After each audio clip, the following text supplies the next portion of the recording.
Hi guys, welcome to முப்படை training academy. So இன்னைக்கு ஒரு ஷார்ட்ஸ் எடுத்துட்டு வந்திருக்கேன். இது என்னன்னு பாத்தீங்கன்னா ரீசனிங்ல இருக்கக்கூடிய அனாலிசி ஷார்ட்ஸ் தாங்க.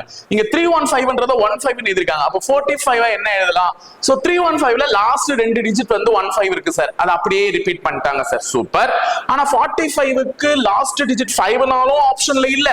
சரி, அந்த 45 ரிப்பீட் பண்ணிருந்தாலும் அதுவும் ஆப்ஷன்ல இல்லையே சார்.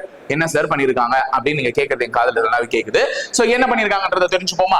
ஒண்ணு இல்லங்க, அந்த 315 இருக்கு இல்லங்க, அந்த 3 நம்பரையும் அப்படியே பெருக்கி இருக்காங்க. பாத்துலாம், 1 3, அந்த 3ஓட 5 பெருக்குனா என்ன கிடைக்கும்? 15. அப்ப இந்த 3 நம்பரையும் பெருக்குனா நமக்கு கிடைக்கிறது 15. அததான் அவங்க ரிசல்ட்டா எழுதிருக்கானே. அப்ப நமக்கு கொடுத்திருக்கிற கேள்வி 45. சோ அந்த ரெண்டு நம்பரையும் மல்டிப்ளை பண்ணா போதும். சோ 4 5 மல்டிப்ளை பண்ணா என்ன கிடைக்கும்? 20 கிடைக்கும். அவ்வளவுதான் ஆன்சர், ஆப்ஷன் சி. புரிஞ்சுச்சுங்களா? அப்ப ரீசனிங்ல ஒரு சிம்பிளா இருக்கக்கூடிய ஒரு அனாலிசி கொஸ்டின் தான். நம்ம ஏகோபித்த ஒரு சிந்தனைகள்ல போறதுனாலதான் அந்த கொஸ்டினுக்கு வந்து ஒரு சில நேரத்துல ஆன்சரை வந்து மிஸ்மேட்ச் பண்ணி தப்பா கண்டுபிடிக்கிறதுக்கு வாய்ப்புகள் இருக்கு.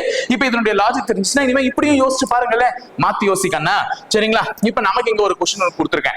216 12ஓட சம்பந்தப்படுத்தினா 343 எதோட சம்பந்தப்படுத்துவான்? இது 6 கியூப், 7 கியூப் அப்படின்னு சொல்லிட்டு நம்ம ரிலேட் பண்ணலாம். பட் ஆனா என்ன பண்ணிருக்காங்க அப்படின்றத கொஞ்சம் நல்லா ஒத்து கவனிச்சீங்கன்னா இந்த ஆப்ஷன்ல இருந்து ஒரு ஆப்ஷன் கைக்கு வந்து சேரும்.